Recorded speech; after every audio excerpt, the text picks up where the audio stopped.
స్వాగతం అండ్ మీ ఓపికకి జోహారు. అందరికీ నమస్కారం అండి. నాకు లైఫ్ ఇచ్చిన ముగ్గురు ఇక్కడే ఉన్నారు, సాయి దుర్గాతేజ్, వరుణ్ అండ్ చాలామందికి తెలియదు నిహారిక కూడా. సో అప్పటికి ఇంకా అరౌండ్ 10 ఇయర్స్ బ్యాక్, అప్పటికి ఇంకా యూట్యూబ్ ఇంకా 3Gలు అందరి దగ్గర స్మార్ట్ ఫోన్లు లేని రోజుల్లో ఈ ఓటీటీలు ఏమీ లేవు.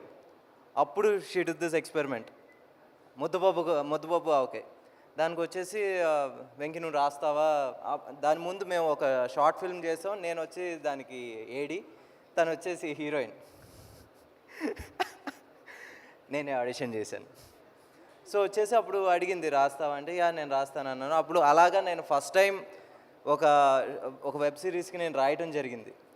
అది వచ్చేసి బ్లాక్ బస్టర్ అయింది. ఆ రోజుల్లో వచ్చేసి ఆల్మోస్ట్ 70-80 మిలియన్ అంత చేసినాయి మొత్తం వెబ్ సిరీస్. సో అలా చేసిన తర్వాత నేను వరుణ్కి నేను కథ చెప్తే నా గురించి రికమెండ్ చేసింది. సో అలా తొలి ప్రేమ జరిగింది.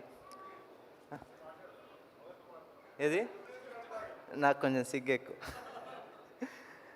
సో ఎదురా ఇప్పుడు అయ్యింది.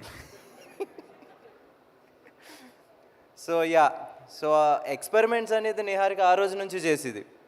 అండ్ ఈరోజు ఇది ఎక్స్పెరిమెంట్ అన్నది నిజంగా డేరింగ్ స్టెప్. ఒక ప్రొడ్యూసర్గా వచ్చేసి ఇంత బడ్జెట్తో ఇంతమందిని లాంచ్ చేయటం. అండ్ ఇందాక ఎవరో చెప్పారు కంఫర్ట్ లెవెల్స్ కూడా మాకు ఏంటి కొత్త వాళ్ళకి కాబట్టి తక్కువగా చూడటం అనేది ఎప్పుడు జరగలేదన్న.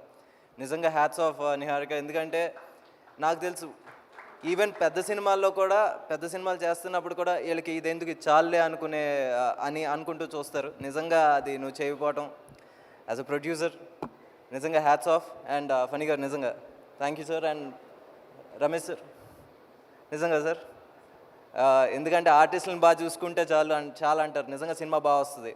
ఇక్కడ అందరూ there are so many happy faces here. So ఈరోజే చెప్తున్నాను, ఐ థింక్ ఇందాక నీకే చెప్పాను, ఇప్పుడు చెప్తున్నాను, వాట్ ఎవర్ ద బడ్జెట్ 3 రోజుల్లో రికవర్ అవుద్ది.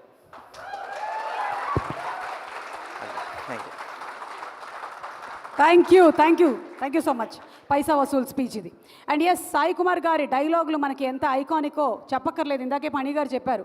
అసలు అగ్ని ఆ డైలాగ్ ఏదైతే ఉందో, వింటర్లో మనం చలిమంటలు వేసుకుని